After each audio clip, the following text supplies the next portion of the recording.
Has there ever been a director as versatile as Billy Wilder? The man is responsible not only for some of the darkest and most gripping film noirs, but also some of the funniest and lightest comedies the movies have to offer.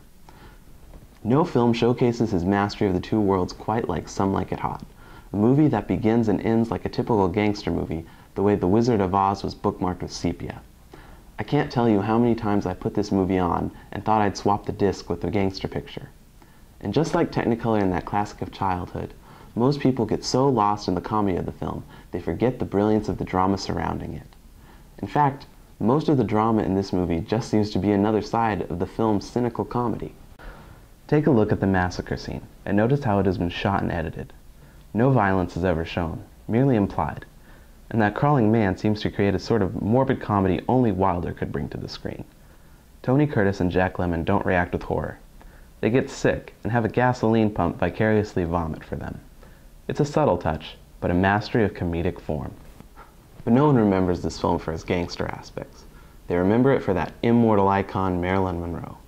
In a film filled with comedic gems and great performances, Monroe has an almost supernatural ability to steal every scene she's in.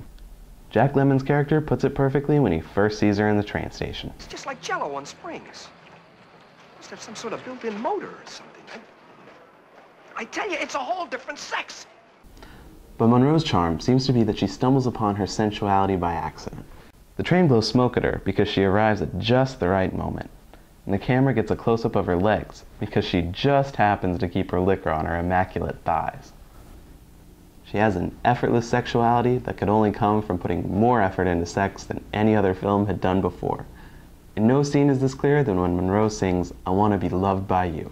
Cinematographer Charles Lang didn't use the spotlight to contrast Monroe against her surroundings, as was common practice, but instead tantalized the audience with constant light movements, creating visual cues in a strip show without the nudity.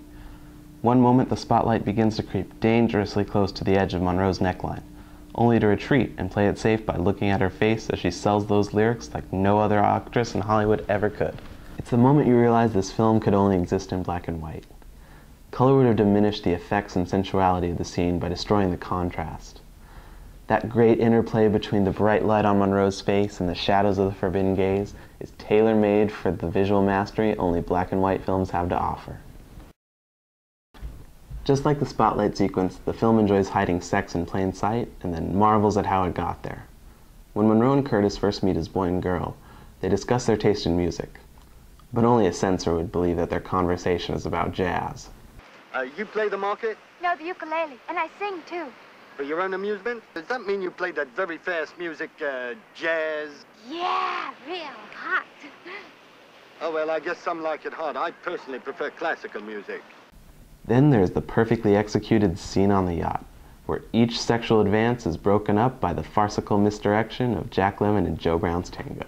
As things get steamy between Monroe and Curtis, Lemmon and Brown have difficulty figuring out who should lead. Curtis's foot rises in phallic stimulation, only to be interrupted by the exchange of a rose from mouth to mouth. It's a technical mastery of tone and style that simply cannot exist in films where sexuality is allowed to run as rampant as it wishes. What this film achieves is the difference between a striptease and a centerfold.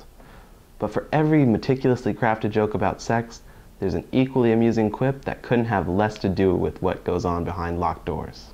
For example, after their excursion on the yacht, Curtis comes back to the hotel to find Lemmon engaged. You're a guy, and why would a guy want to marry a guy? Security.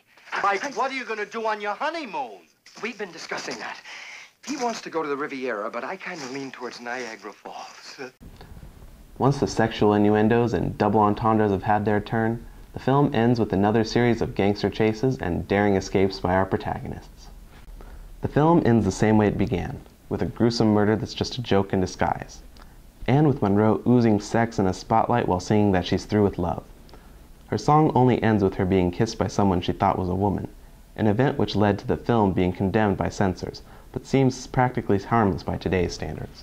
Once the hysteria has ended and our heroes have escaped, the film ends on Wilder's calling card, the perfect curtain line. Well, nobody's perfect. The words which accurately describe the events of the film, but certainly not its craft.